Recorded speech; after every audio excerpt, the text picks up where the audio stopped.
You're listening to the Warlord Radio Podcast.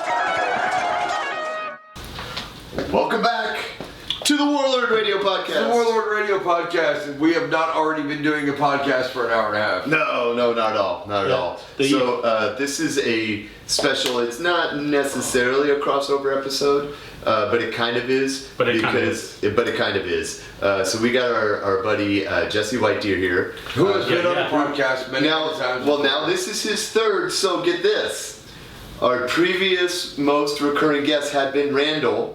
Randall Day. Mr. Randall Day from Monogamizer fame. Yes. And he had held the record for the most number of visits. And now Jesse has tied him. So that means by default, we've got a controversy brewing here between Randall and Jesse. I have an idea. Go with me on this. Okay. All right. We're going to do an online poll on the Warlord Radio Podcast. Like it. Okay, how much would you like to see Jesse have the title, and how much would you like to see Randall have the title? And a third option is, how much would you like to see Carrick, dressed as a cameraman, come up and just cream us both? Wait, what? We're in there. We're in the ring. That took a different turn. We're in the ring. We're cutting promos on each other, and then you come out of the crowd. You hit us both. All right, you know what? Here's the deal. We have a 3-tier Warlord Radio poll. Who deserves to be champion? Randall, Jesse, or myself as the cameraman creaming you while you think you're getting your own accolades? Do we need to build like a steel cage? Like, I feel like we need some trash cans or something. We can just use those dogs. By the way, shout out to Superhuman. Can we give a shout out to fucking Superhuman here? Yes. Dude, that is my favorite channel on YouTube, man. when he fucking elbow dropped the microwave. That was bad. And he just passed out. He couldn't even scream anymore. He just lost consciousness. So, shout out to that guy. Isn't dude trying to be like a legit wrestler now? I don't know. I don't know if he is. I hope he is. Some people have booked him on some indie. I know, but man, okay, but Superhuman, man, bro, we love you. Yes. We love that you're a juggalo, but whoop, whoop. Please don't die. Yeah, please don't die. Right? This one is for all juggalos and juggalettes. Whoop whoop. Yep. And fuck this shit. Fuck this shit. But sir, so we're worried about you. Yes. Jesse has started his own podcast. I have. So we just did that. We just did it. So tell us. And we're gonna release it as our own because we're assholes. So we are assholes. Tell us about how that got started. What is it? First off, tell us what, because Craig didn't know what unnecessary potato meant, but I did. You mean needless potatoes? He knew. Needless potato. Yeah. Eric educated me that this was a wrestling term. So needless potatoes are something that I know about, but Craig does not. Explain to the audience out there what a needless potato is. So audience and Craig. Yes. A needless potato is essentially, so let's say you and I are having a match together, and instead of like throwing a working punch, like a fake punch, or a punch that taps you and you react to, I actually just full on punch you in the face. I gotcha. That's throwing potatoes, or a needless potato. So. Which certain wrestlers, such as Abdullah the Butcher, the Big Boss Man, the Road Warriors, these guys were known for throwing potatoes, like working stiff is what they call it. Yeah, working stiff. Like you were supposed to be doing a wrestling match, and these guys would just stick you. Yeah. So now, educate me. Like, don't most wrestlers work in actual hits with their worked hits? There's contact, yes, but you pull the contact unless you don't pull the contact to make it look extra good. Right. So if I got you in the corner or whatever, and I chop you, I'm probably really chopping you, but it's not like. It's more, there's a technique to make the sound. Right. To make it sound more painful than it is, but I'm not actually like slapping you in the chest. Got it. But put it this way, okay, so like say I had you in the middle of the ring and I had you in a headlock and I was trying to like, quote unquote choke you out. You would get 1, 2, 3, 4 fake chokes. and then on that 5th one, I'd crank it. Got it. You know what I mean? So it would look good, and then on the 5th one, your face starts to turn purple, and you know what I mean? Like, so it's like, wrestling it's very different, like the psychology is different, but like... Well, it's very theatrical. It's like, it's like a play, but with like, hits. Right. And violence. So what made you think that was what was the inspiration for naming your podcast? So originally the name was just going to be called the Whitedeer Entertainment Podcast. That is so much lamer than what you had. Are you fucking serious? That was your first choice? That was, yeah. But you didn't go with it. So. I know you didn't go with it, but damn, Jesse. Yeah, I guess like branding is not on top of the charts. No, like I was listening, so I named it that the first episode. So if you go back and listen to the first episode, I introduced it as that. But after me and DJ filmed that first episode, I was listening. I was at work and I was listening to a podcast with Jim Cornette, and Jim Cornette was talking about the Road Warriors. I have told you about Jim Cornette. Yeah. Jim Cornette is an old school wrestling promoter from even back in the territory days, but he is out of his goddamn mind. He is. Aren't most of them? Yeah. No, Jim Cornette's special. little extra heat on it. I think I sent you a link one time with that wrestling promoter that was yelling at the girl at the Dairy Queen window. Yeah. That's Jim Cornette. Okay. Okay. So actually, tying back to that, he has a podcast called Jim Cornette's Drive-Thru. Which is insane. Yes, and it is based on that one argument. It's like, I goddamn believe that Orange Cassidy's ruining the goddamn business. This guy's out here throwing bitch-ass kicks to people's shins and shit and winning championships. Goddamn that motherfucker. Goddamn motherfucking him. Goddamn motherfucking Trump. Goddamn motherfucking all of it.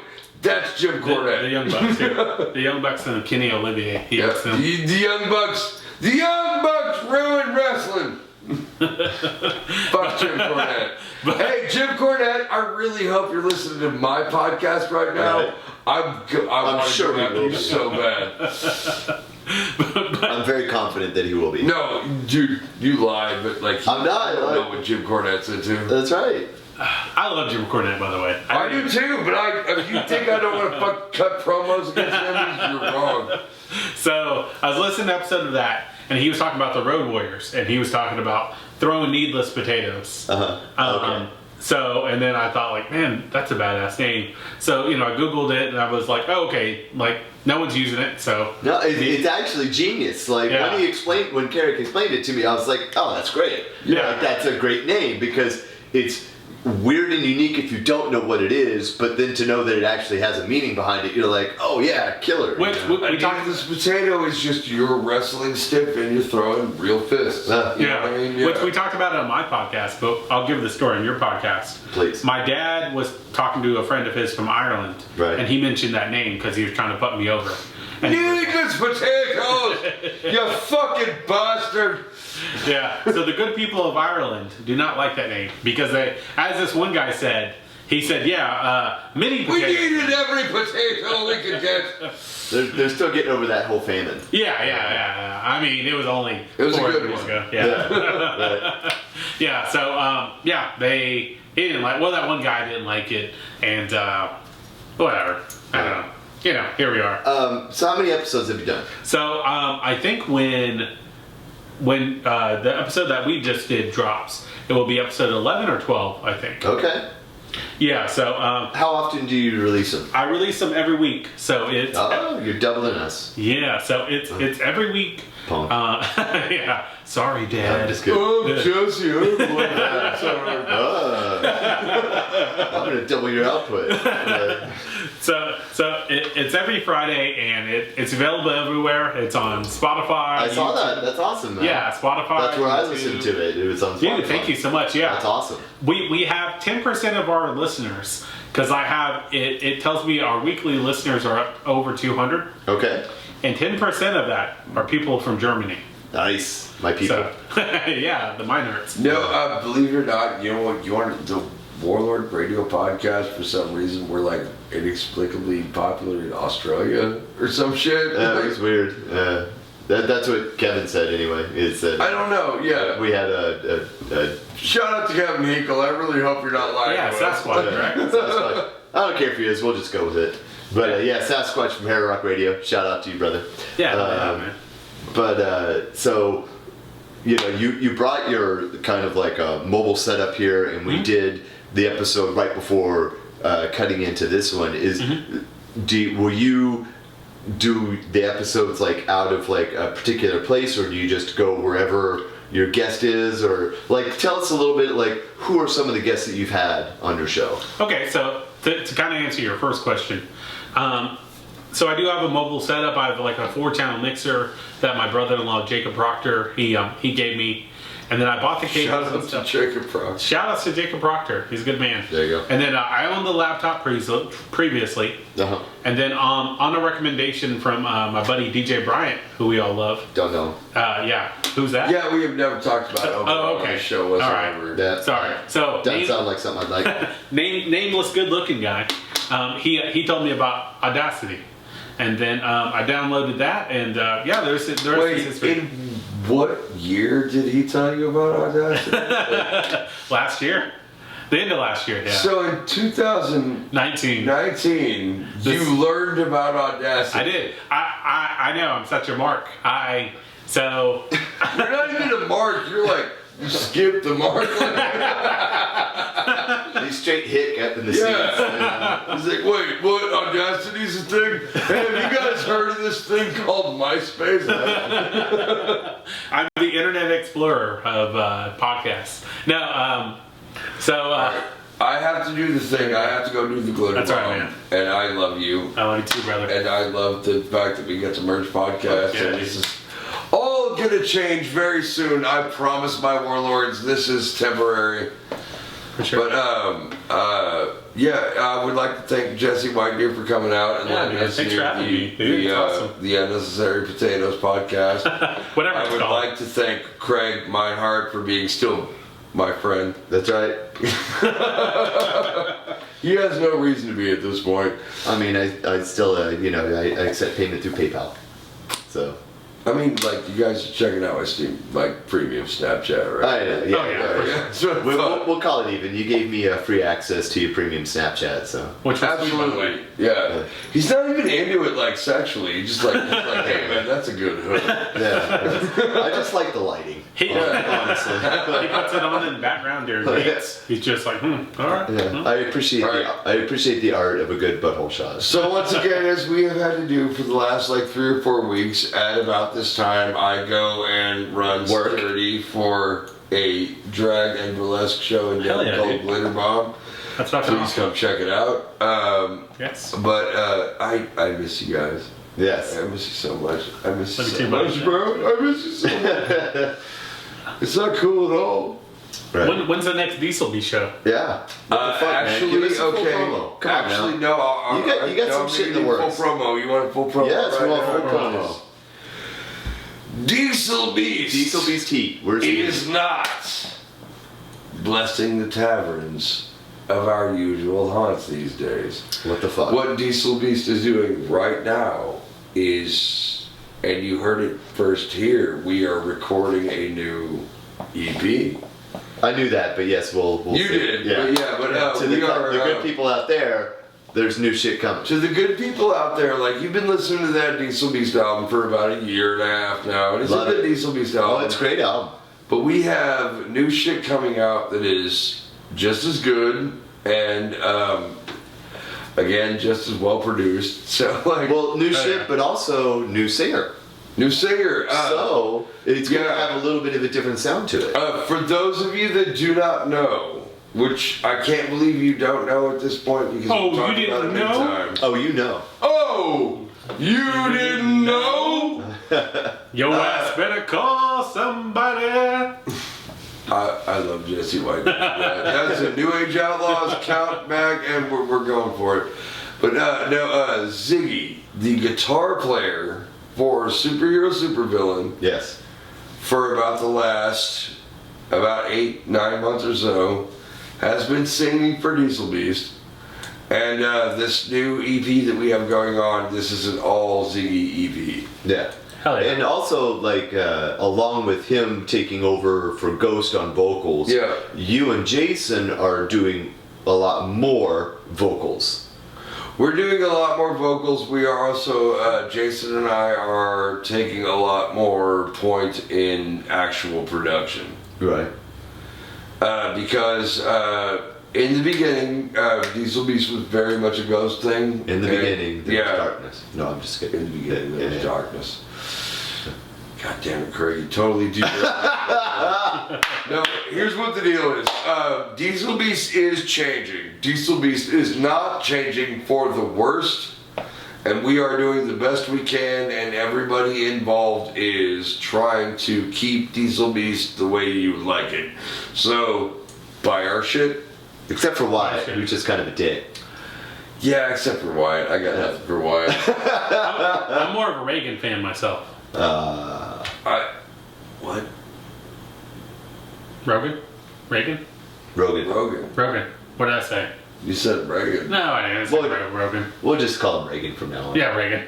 Yeah. Alright, so here's the deal. Drummer's the same, guitar player could give or take. Love you guys. I have to go work security for a burlesque show now, so. Alright, go get some glitter. Bombed. Shut up. Yeah. This is Jesse Whitedeer, and you're listening to the Warlord Radio Podcast. Alright, do one more Cut Your Rando promo. Randall Day, you're out there masquerading as a wrestler, masquerading as a man. Well, this is a real man. This is 100% American steel, raw sex appeal. This is Jesse Whitedeer, and you're listening to the Warlord Radio Podcast. Awesome. So you were asking about my guess before. Yes. Yeah. Before Carrick so rudely interrupted. No. Damn co-host. Right. So the first guest I ever had was DJ Brian of Oberon. Yes. And then the second one was two guys that I did stand up with, Zach Collins and Brandon Roberts. Shout out to those guys. Are they Ada comedians as well? No. They are. I think Zach Collins. He is in Sulphur and Ardmore. And then, so same thing with Brandon, is he's in Ardmore. Okay. But they have done shows in like Oklahoma City, Tulsa, everywhere really. Okay, so they've gotten out and done some shit. Absolutely. And then they did some sets in Ada. So, and then the third episode is my good buddy John Bomboy. Okay. And then the fourth episode was Casey Howard. The fifth episode, I believe, is the Oklahoma City bass band Crowbone. Crowbone, yes. Yep. I think the sixth one is with Lucid Awakening. The seventh one is with, let's see, Crowbone, Lucid Awakening. I think the seventh one is with Shooting Czars. Okay, nice. You got Randall on there. Yeah, got Randall on there. The eighth episode is with I think my buddy Sam Valier. Okay. This upcoming episode is with my friend Electra, and that will drop on Valentine's Day. And who's Electra? Electra Stanislavia is a audio and tech engineer in Oklahoma City, and she's also lead singer of the band Electra and the Annihilation Carousel. Okay, what type of music is it? So it's very like punk, very like old school punk. Nice. And and then she's also an amazing tech engineer. Okay. So like if you keep up with the episodes, you'll hear us shout her out because yeah. And then the 10th episode I believe is with Devil Theory. Mm-hmm. And then the 11th episode will be with you guys. Okay. So awesome. Yeah, we're in good company. Yeah, absolutely. So, and we're only putting on heavy hitters. There you go. Yeah, but I think I mentioned this story to you about a podcast. I did a podcast in the past, like when I first started promoting like Whitedeer Entertainment and all that stuff. Mm-hmm. And one of the first podcasts I did before yours is, I'm not gonna say his name, but like, so we're supposed to meet at this place, and he's like, yeah, man. He gives me the address or whatever. So I show up, and then it's just like it looks like an abandoned house. Mm-hmm. And I'm like, all right, this is already kind of like weird and sketchy. Yeah. A little bit, yeah. So then, I text him. I was like, hey man, I'm here. And he's like, oh yeah, just come in. And like, I barely know this guy. Right. So my whole thing is like, okay, either one of two things are gonna happen. Either I'm gonna end up getting human trafficked, or we're just gonna have like an awesome time. Right. So neither of those things happen. No, he's a great guy. So I walk in or whatever, and it's just like an empty house, except for one room, which is like padded, and there's like a piano in there, and there's like some mics in there, and I'm like, okay, what's going on here? And like he just like comes out of this hallway, and he's like, hey man, are you ready to record this podcast? And I'm like, yeah, but what's up with this empty house? Right. And he's like, oh no, it's my buddies. He let me build the studio in here. I was like, okay. Right. But like, there's like no fucking light bulbs anywhere in this house, but like in this one room. So we record in this room, we do our podcast, whatever. And like before we start, which you were great to give me some water, by the way. So you're, but like, we go all out. Yeah, here, yeah. It's like, we'll give you water. Yeah, only the best, right? Only the best. Yeah. So then, so I go whatever, and then I'm like, hey man, you think I can get some water? He's like, oh, well, it's like my buddy's house. I'm like, I'm not sure where he keeps the glasses. So I'm like, oh, okay. So we do probably 2 hours of this whole thing, maybe an hour and a half. And I'm just like dying for some water. Right, your throat's all scratchy. Yeah, and like I couldn't talk like whatsoever. And then, excuse me. So then like after all of that, after the podcast, whatever, like I'm going home and I'm like, and like my fucking head's hurting and I'm like, God damn, like, I just need some fucking water. And then like he goes off into like the kitchen and I can hear some clanging and I'm like, what the fuck? So I round this corner and lo and behold, this man found the glasses. I guess he thought I left. And then he was like, oh, hey man. He was like, yeah, I found the glasses. You want some water? I was like, yes. Yes, please. Yes, I'm dying. And then he turns on the faucet, and it's just the most like fucking milky looking, like calcium-fied fucking water. And like this dude is just fucking knocking it back, and I'm just like, what the fuck? Yeah, you're like, I'm good on that. Yeah. So then I go, and then like as I'm leaving town, I fucking just like damn near run into the store, like I just fucking drive up, slam the brake, splash it on you. Yeah, and like I run in and I'm like, water. And he's like, and the guy's like, yeah man, it's right there. And I fucking buy 2 like $1 bottles, and I'm just like fucking stone cold in the goddamn parking lot, like, pour them down, like, and I'm just like, oh god, just fucking chugging water, and I think I made myself sick, but right. Yeah, so I was very like, I don't think I'm attracted enough to be human trafficked, but like I was like, I would bet you have some very handsome organs that would sell very well on the black market. I appreciate that. So yeah, my mom always said I was worth something. That's right. I would buy your liver. Thank you. I'm just saying.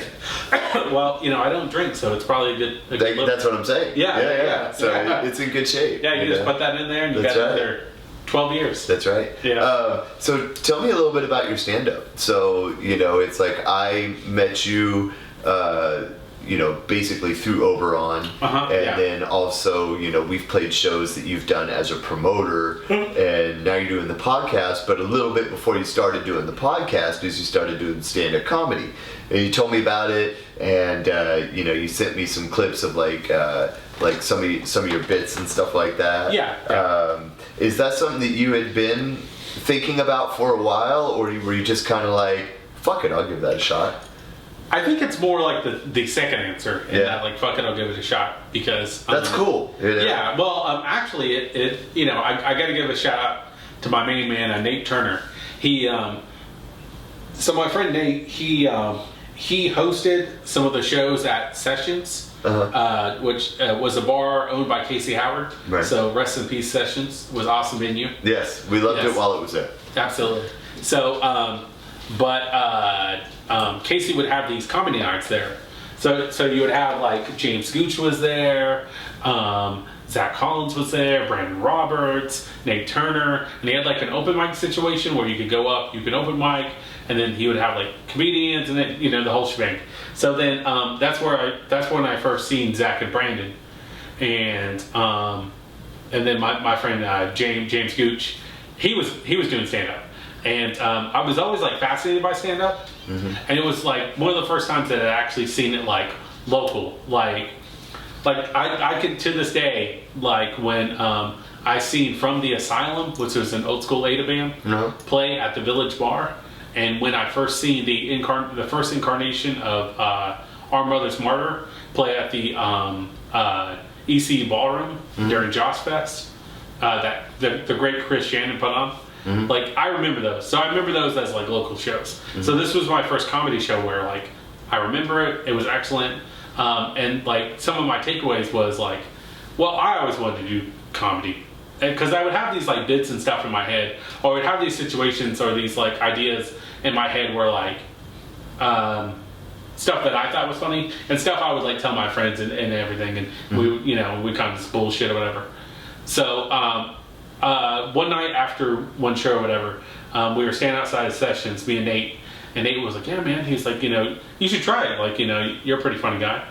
And I kind of like, he probably just said that just kind of like as a casual, like, yeah, you should try it. Right. But like I took it as like, all right. So I went home and I wrote some stuff down and like I practiced it to myself in a mirror. And then I was like, it's not that good. And then like few weeks went by and I was like, you know what, fuck it, like I'll do it. So I put together a comedy show at the Grandview, and it was me opening. And then it was my friend Brandon, Zach, and then James. And then, so I opened, and then, and it was those three guys. And the first time I did it, I actually kind of backing up, I did a few open mics for my friend Electra. And a few open mics, because Electra used to host open mics at the Root in Oklahoma City, which they had closed down, so rest in peace, by the way. But and I did that and stuff, and I got some laughs. And like some people were kind of like, okay, and like, but the big like when I told the story about how I pooped my pants and I got fired for it, people seemed to gravitate towards that. So I was like, okay, that's what it's about. There you go. So then it's a good story. Yeah, which I'll tell in a second, but so just from that, and I would just write different things. So the first official set that I did at Grandview the first time, it went good.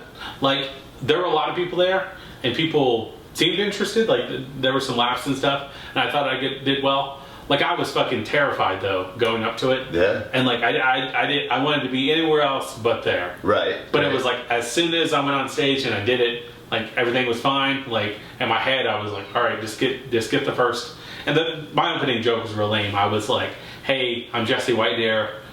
No, that's not my Indian name. It's just my name. And that's not bad. Yeah, all right. You're giving me more love than the people did because it was just like fucking dead. Yeah, it can be like it can be tough crowds sometimes. Right. So then I thought like, okay. Then I did some other whatever trip. The second time I did it, I was more well prepared, and I like rehearsed it in my head and all this good stuff. And then the opening joke for that was I said, those of you that drove into Ada, the Ada PD hasn't framed any of you guys for murder yet, right? And that's kind of a nod to like The Innocent Man, where they, So, which is on Netflix, you can check it out. Right. Little documentary about, what is it? The incompetent police force at that time in my hometown of Ada, Oklahoma. So, that's right. Yeah, but they're fine now. But so I did that joke, whatever, and it got more praise. So the second time I was definitely more prepared, and like I felt better about my set and my material. but there was like no one there. Right. Like there was like maybe 20 people there, which like my friend Kristen Thompson, shout outs to her by the way. She was nice enough to like. She showed up, and like my friend Nate, his wife Kelly, DJ Brian was there. He was there both times. My main man Sam Valier, Seth Hawkins was there. I'm putting all my friends over. Right. Sorry, but so a good group of my friends was there, and they all gave me very kind words and very support. But yeah, so you can listen to that second set at the Grandview.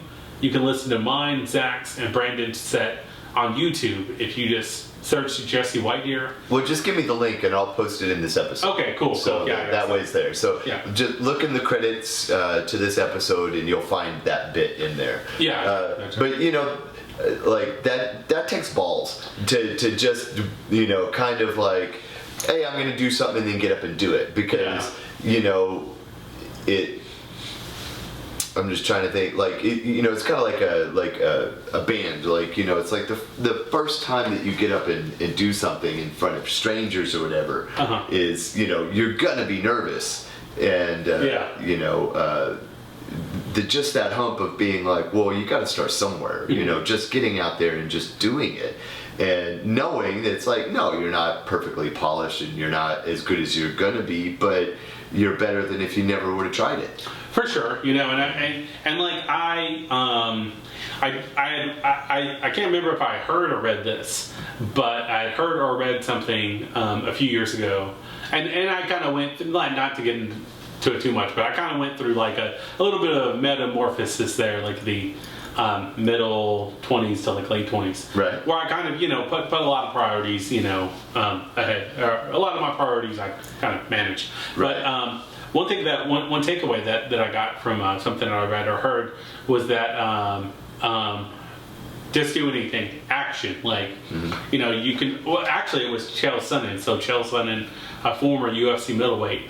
He's an excellent public speaker, and he posted a video where he was talking about where he had said something to the effect of you can be over-motivated, you can be under-motivated, you can be motivated, you can be happy, sad, angry, whatever. He's like, not one of those is an action. He said, this is what marks your name, and he put his hands up in a fist in a fighting motion. He said, that's what gets judges to mark your name. Right. So he said, action, forward movement. He said, not one of those was an emotion. And of course, he was talking about fighting. Right. But I related that. It's applicable. So I was like, yeah, that's right. So I said, just do it. And in my head, I when I was wanting to back out of that open mic, because I remember driving up there, and the whole time I was like, we can turn back anytime. We can turn back. We can just tell Extra, hey, I got stuck in traffic. I don't know. Right. And like, but I was like, no, just do it. Just do it. And so all like, and I've done like probably 3 or 4 open mics, and then those two sets. How long were they? So each set was so the open mics were 5.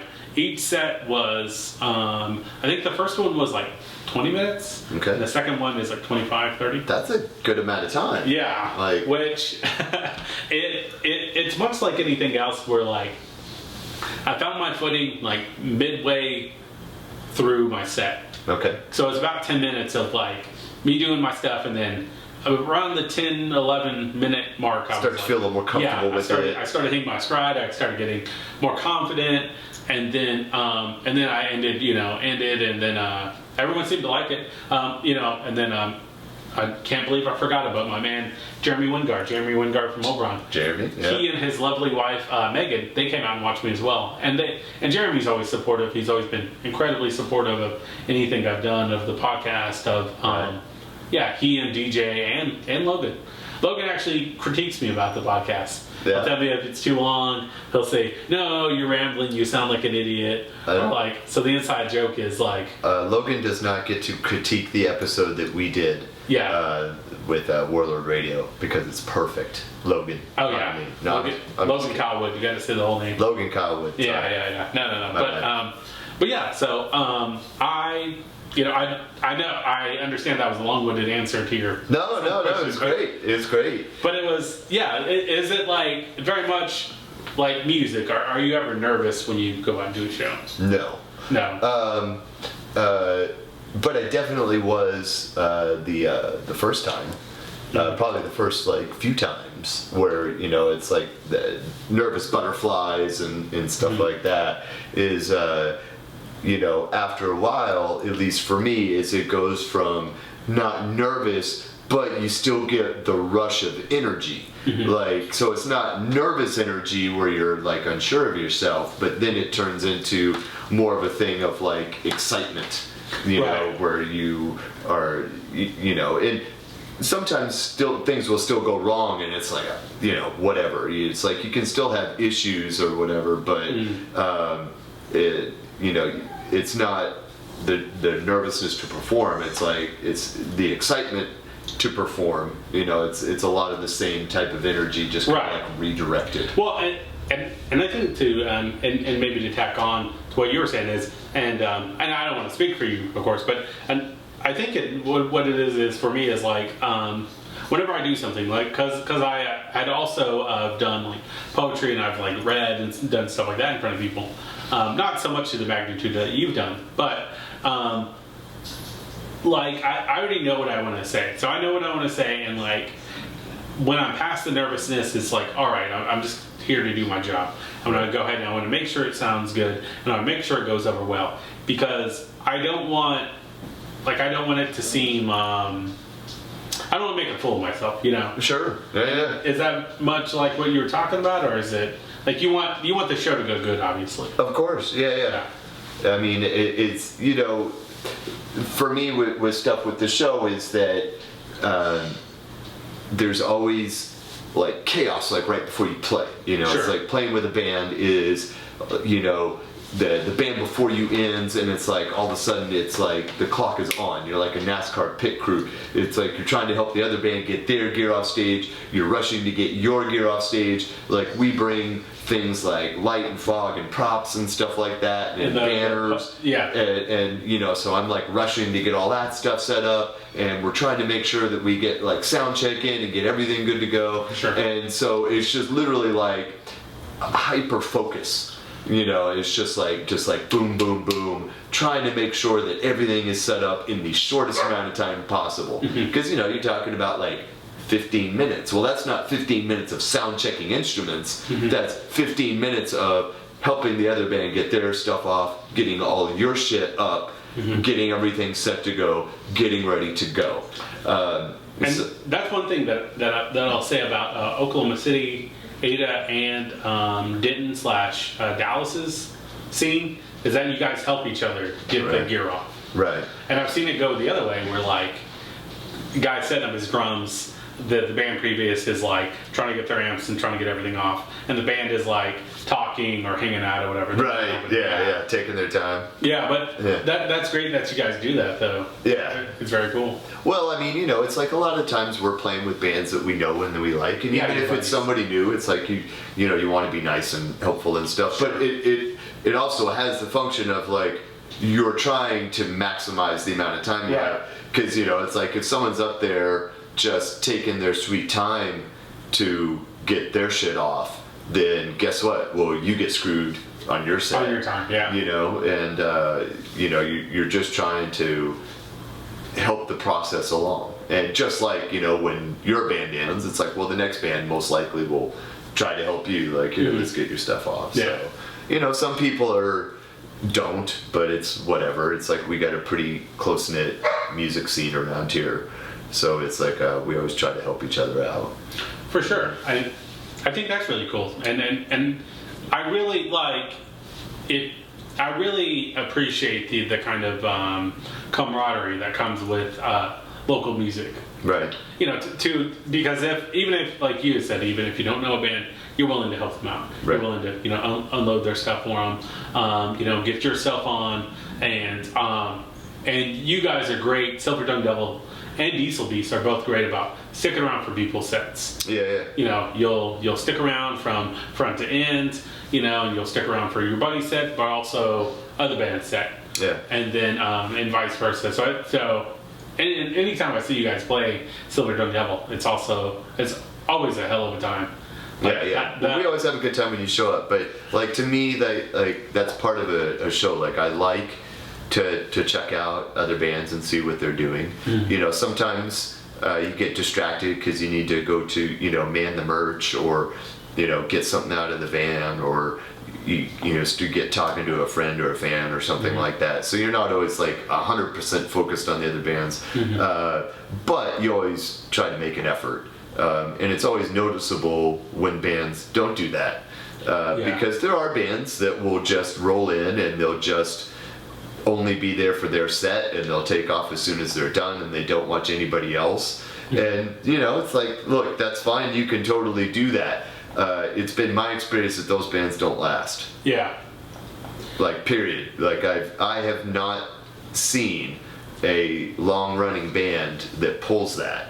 Now, maybe if you get to like the level of like, Metallica, Iron Maiden, it's like I don't think they're checking out the opening bands, but they got there by being there all the time. For sure. You know what I mean? So it's like you can't really judge them by where they're at now. It's like when they were, in the hunt doing their thing, it's like they were there from beginning to end. They were talking to people. They were selling merch to the very end. They were trying to make new fans.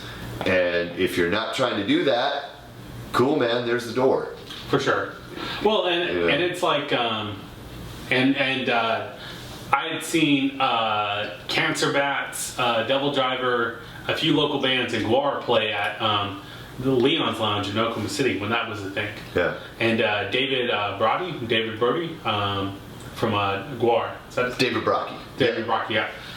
I'll say this is that dude, he might have been in the back, but he was in the back of the venue checking out the opening band. Yeah. And I thought that was really cool because I was like, man, like he's in Guar, obviously, big time band, and they're gonna go out, they're gonna do their thing, and like they're worldwide, world known. Yeah. Everyone knows who they are. But like this dude is like cool enough to like sit there, and he didn't stay the whole set, obviously. Yeah, like if you're in another band, it's understandable that things will arise. I'm not trying to say that everybody needs to be there 100% for everything. It's not that. Like I get it. There's times I'll get busy, and I don't ever take offense if other people get busy. It's not that. I'm just talking about like there's a difference between getting busy doing something or talking with somebody or selling a shirt or the people that will go to a show, be in the parking lot until they play their set, and then leave.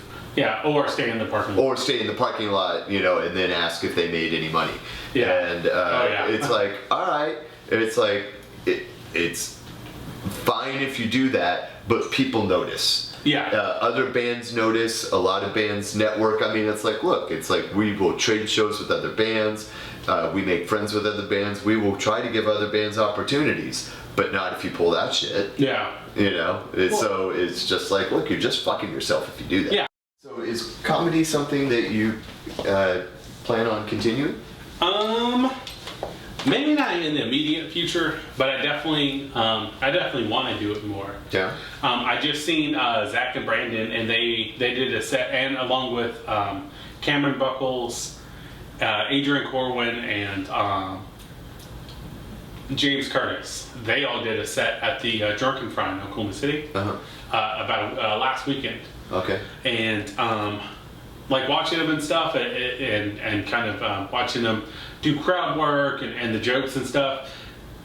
I imagine it's like what other musicians feel about like shows and stuff. Right. And that like you see other musicians play, and if you're not a band, you're like, man, I gotta get in a fucking band so I can start playing again. Right. Or you watch you watch your buddies play a killer set, and then you're like, man, I can't wait till we're next. Right. And we can use energy. So that's how much I felt is like, or that's what I felt like is that I would watch them do their jokes, and I'd watch just how confident they were, and I was like, man, like that's what I need to do.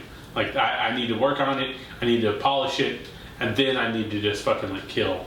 Mm-hmm.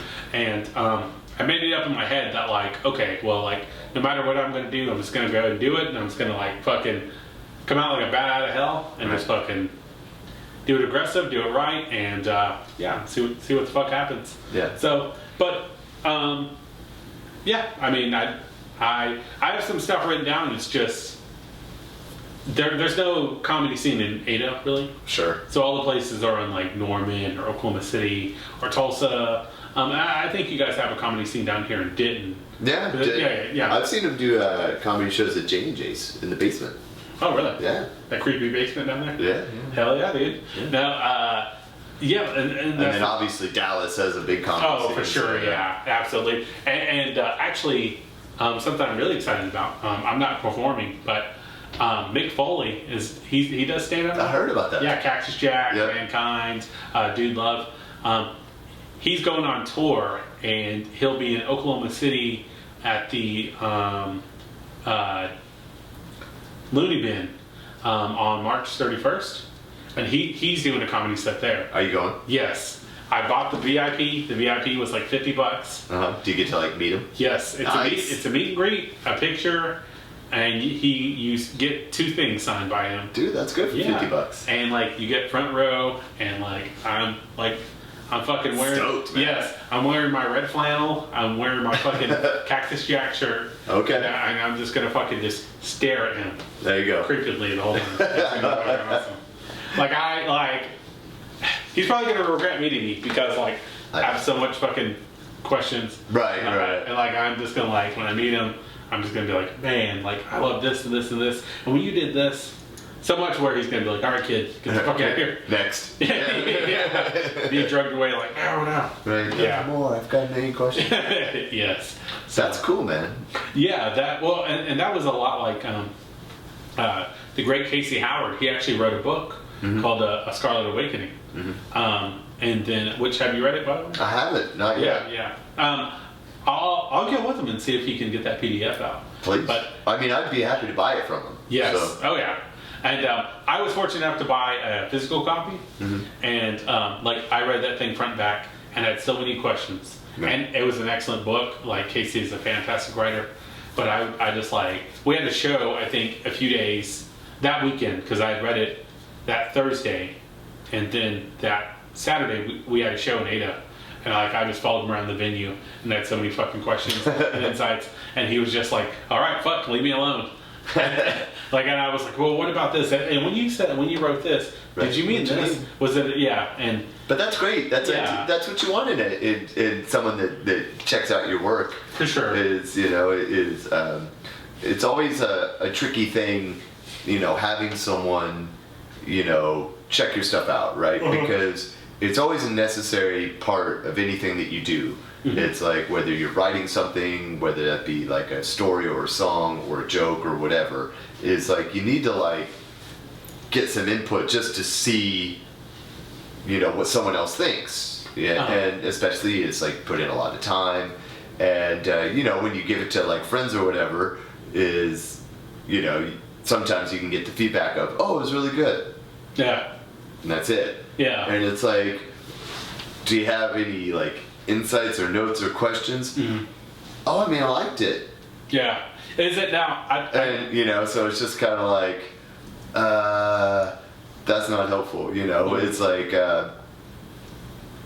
so I always consciously I try to be a good objective point of view where I'll ask questions back of something or Right, you want some insight. And I'm very much the same way where if I hear something or I read something, and especially if it's my buddies, right.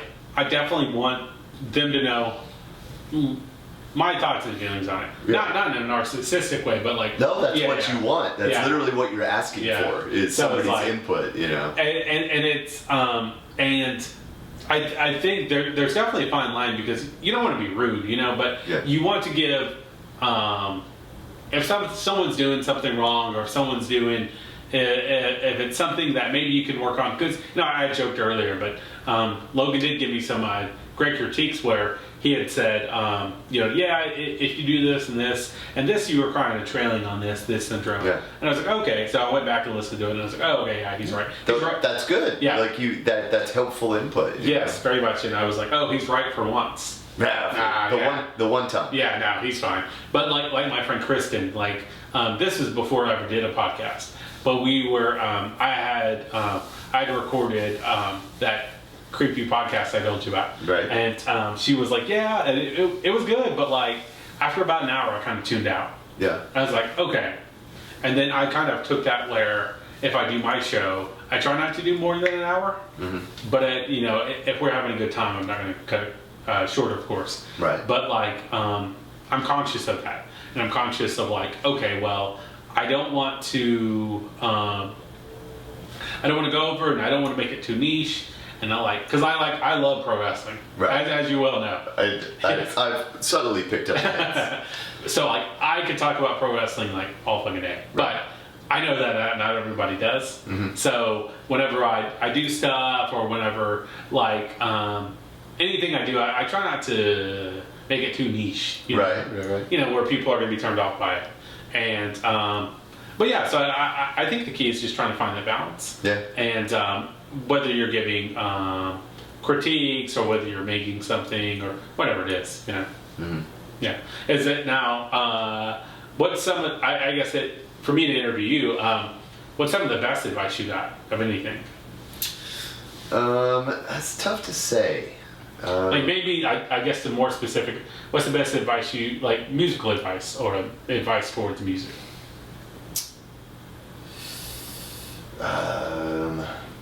Trying to think. Not a lot.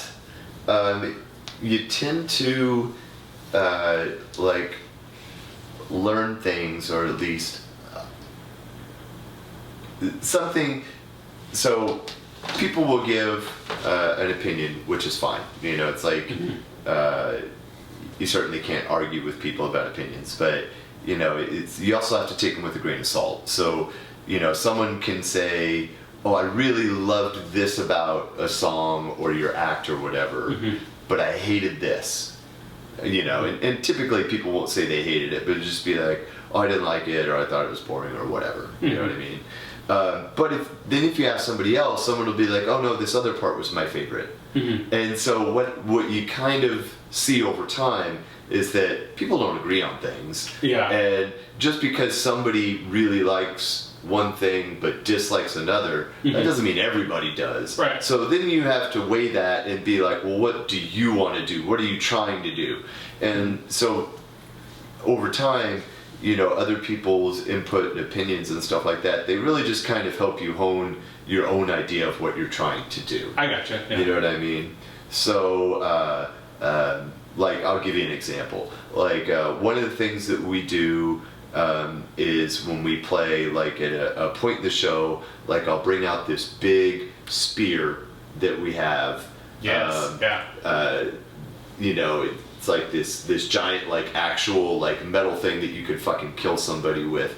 And it's a stage prop, and, you know, it's just try to make it a little bit more of an epic show, right? Now, I've talked to people that, you know, they love that. They're like, I love it, I want to take a picture of it, I think it's awesome you guys do that, that's great. And I've also talked to someone right after them that was like, I thought you guys were great, but that was fucking lame. In those exact words. Yeah. And so, you know, when you're getting started, it's easy to take that info and, you know, take it personally, or get, you know, upset by it or hurt by it, and just be like, oh, they didn't like it, maybe I'm not good, or maybe I'm not making the right decision. But as the more that you do things and you kind of refine what you're going after, is you just kind of take it for what it is. Like, okay, that's a valid point, maybe they don't like it or whatever, and as long as they like something, that's cool.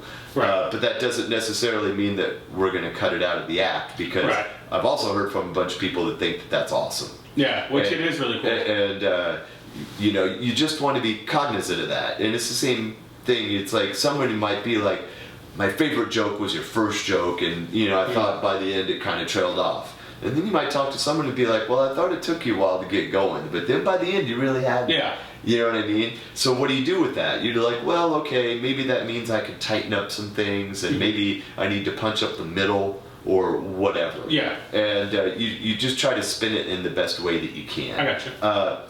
But that being said, there's no musical advice where somebody gave me and it was like, aha. But kind of over time, you'll hear a really good opinion here or there, and you'll be like, oh yeah, I should totally use that. One of the things that we heard one time in talking to the drummer from Cataclysm. So Cataclysm is a Canadian death metal band. They've had a succession of amazing drummers, and I believe it was their drummer Max.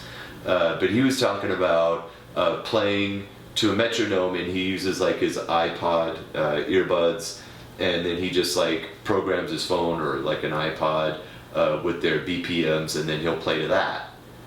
And I know it sounds strange, but until that moment, we had never even thought of that. Right.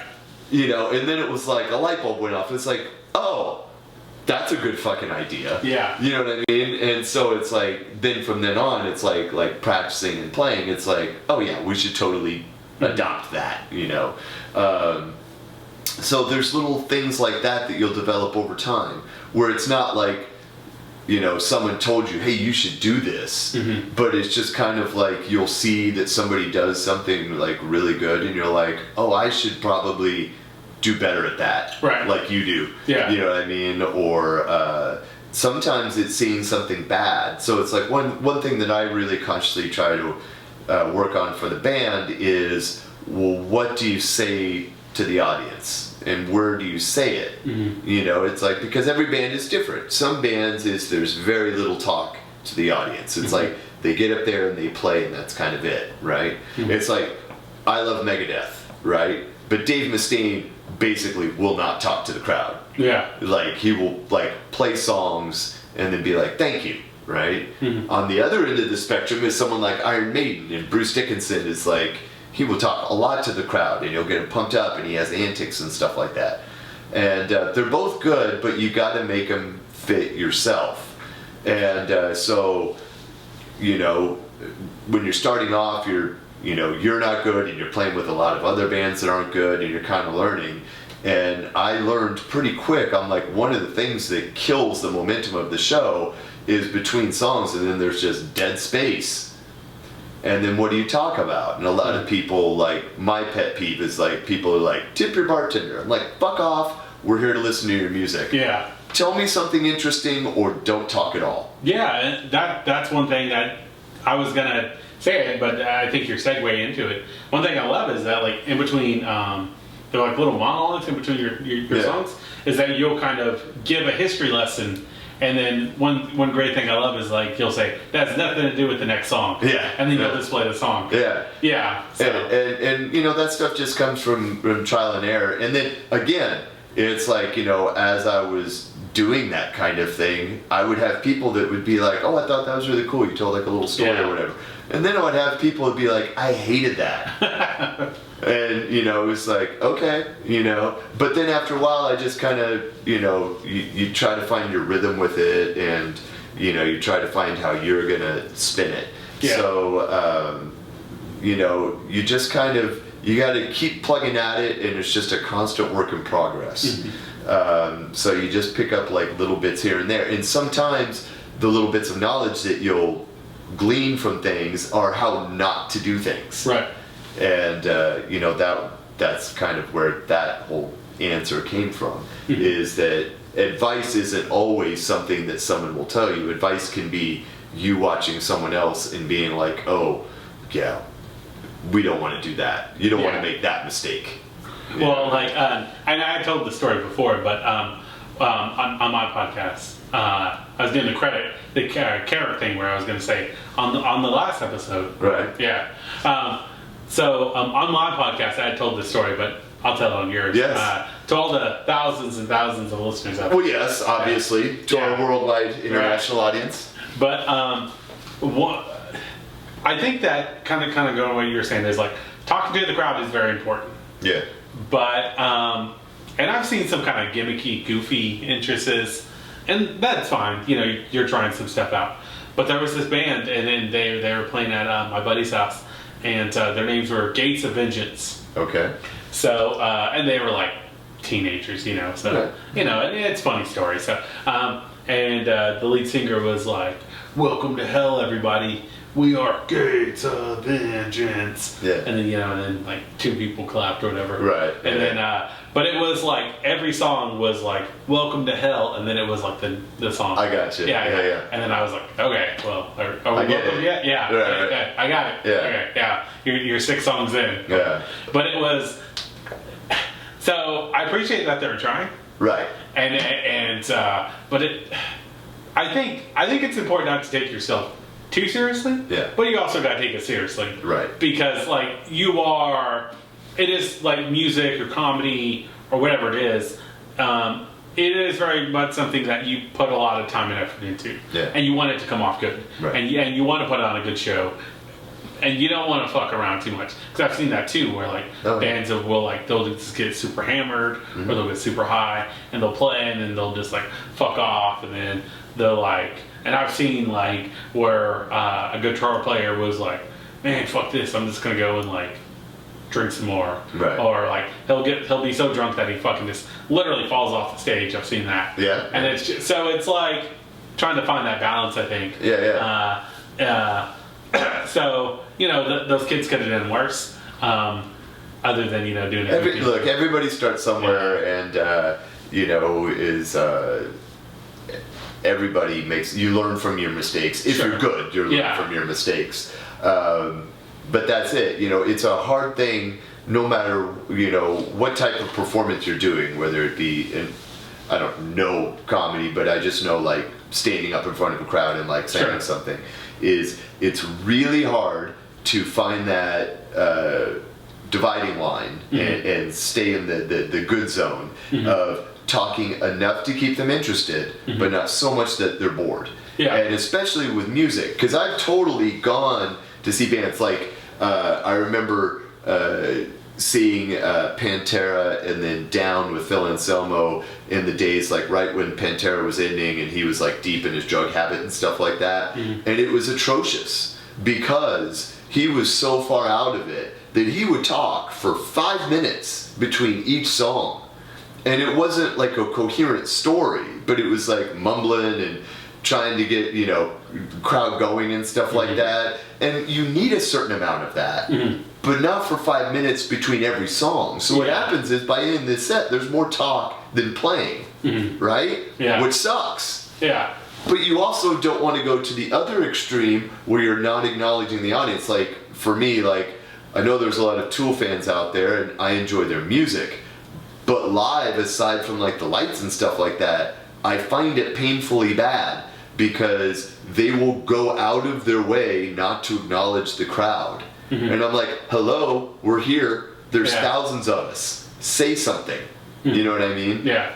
And I know that's their thing, and I respect that, but I don't like it. Right. So for me personally, I prefer a front man that can control the audience to a good degree, but not get in the way of the music. Right. And that is a hard balance to find. And I've got huge respect for people that can do it. And I am sympathetic to people that err a little bit too far either way.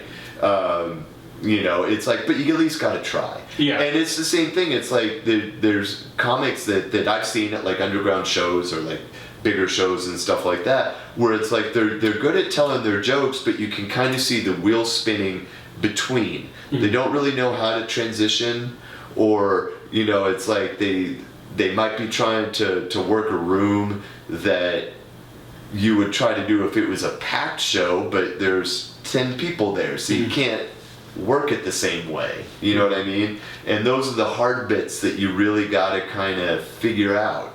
And, those are the types of things I watch in a live performance. And I like watching, it's like I'm sitting there studying, I'm like, how are they going to do it? Because I know how I would do it, and how they would do it would be different. And then maybe I can learn something from it, But that's my long-winded answer. No, you're fine. But yeah. So you're still doing Whitedeer Entertainment promotions? You're still promoting shows? Do you have any shows coming up? Yes. So depending on when this drops, this episode will actually come out on Monday. Oh, okay. Yeah. Well, fuck. Yeah. So it's soon. Yeah. I wasn't prepared. Yeah. No. Well, cool. So your episode will drop. I think either the same week or a week before mine will. Okay. So hey, listen to both. But no, yeah. So starting in April, mid-March, early April, we're gonna have every Friday and Saturday at the Lot, and every Friday at Vintage 22. Okay. And they're both in renovation. Well, the Lot is close to the season, and we're trying to figure some things out. But once we get dates and stuff, I'll be posting them on the Whitedeer Entertainment page. Okay. So we'll get all that found out. But we're working with another Old Ron show, hopefully soon, hopefully at the Paramount in Oklahoma City. And we're starting to do more Blue Note shows. Nice. So I don't have like a specific show, right, but there's a lot of things in the works. Nice. Yeah, and then don't forget that AdaFest is August 26th, Saturday, August 26th. So that's coming up. Oh, yeah. And then, so that's the kind of things I got in work. So it's just trying to balance the booking and the podcast. Right. But new episodes of the podcast come out every Friday. Every Friday. Everywhere. So so you can check those out and stay tuned to Whitedeer Entertainment. You can follow Whitedeer Entertainment on Facebook. Mm-hmm. It's just Whitedeer Entertainment. So it's the only one.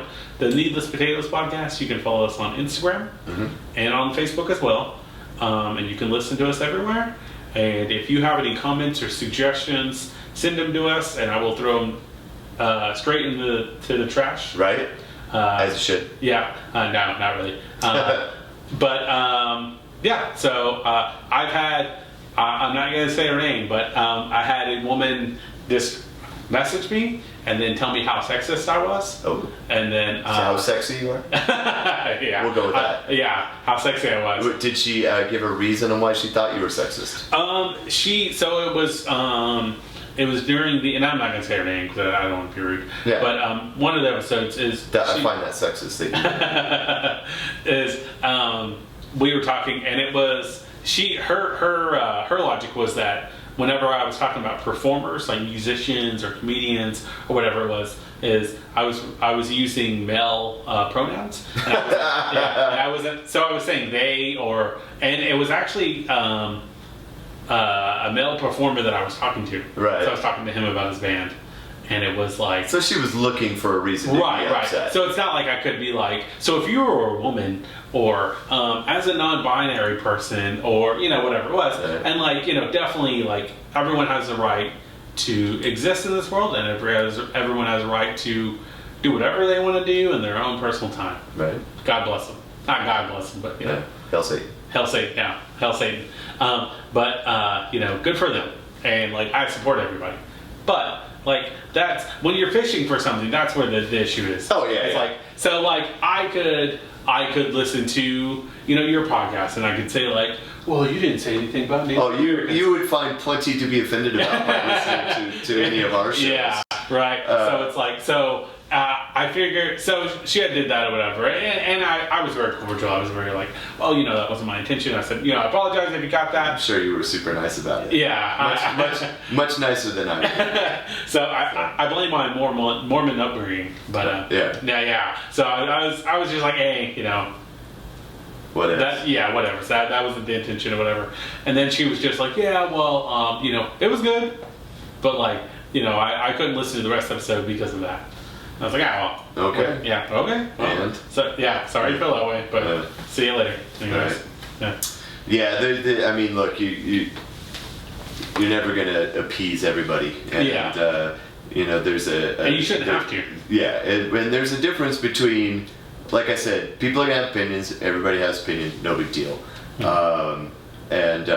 It's fine, if someone says they don't like something. That's legit. It's totally fine to be legit. What's not legit is when people try to actively find something that they don't like, as opposed to being open to what you're doing and being I'm going to sit here and try to find things I don't like, or to try to tell you how you should do your thing. Mm-hmm. It's nah, fuck off. Yeah. It's I get it if there's things that you like or things that you don't like. Cool. I'll definitely always try to be conscious of getting better at what you do and stuff like that. But as opposed to being oh, well, you should do things this way. It's do your own thing. Mm-hmm.